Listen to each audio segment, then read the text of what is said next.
Being retired had its pluses. For one thing, it was good to be ruled by the tide tables instead of department shifts and schedules. Patrick Murphy kept the small Hartford Courant tide card tacked up by the chart table, but he barely needed it anymore.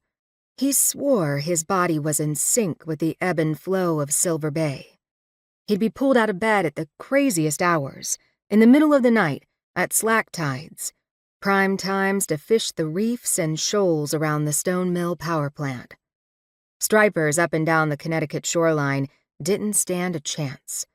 They hadn't for 2 years, 7 months, 3 weeks, and 14 days since Patrick had retired at the age of 43.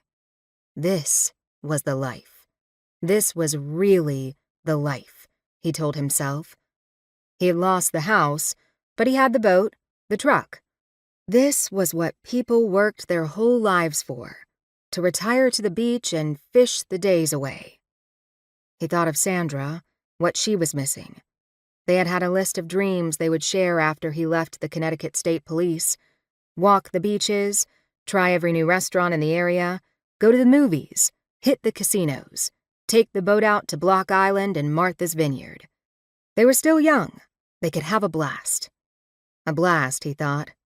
Now, instead of the fun he had thought they would have together, blast made him think of the divorce, with its many shocks and devastations, the terrible ways both lawyers had found to make a shambles of the couple they had once been. Fishing helped. So did the Yankees. They had snapped their losing streak and just kept on winning. Many the night Patrick combined the two, casting and drifting, listening to John Sterling and Charlie Steiner call the game, cheering for the Yanks to win another as he trolled for stripers, as his boat slipped east on the current. Other things pulled him out of his bunk, too. Dreams with dark tentacles. Bad men still on the run after Patrick's best waking efforts to catch them. A lost girl.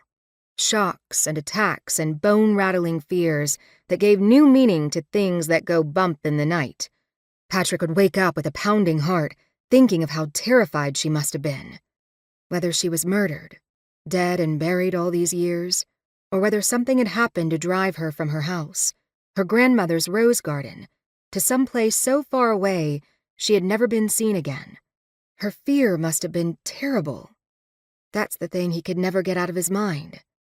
What fears had Maeve Jameson felt?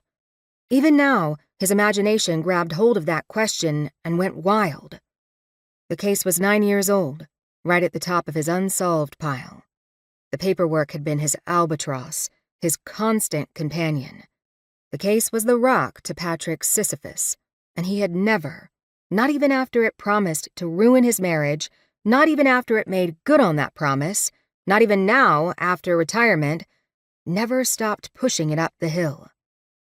Mara's picture,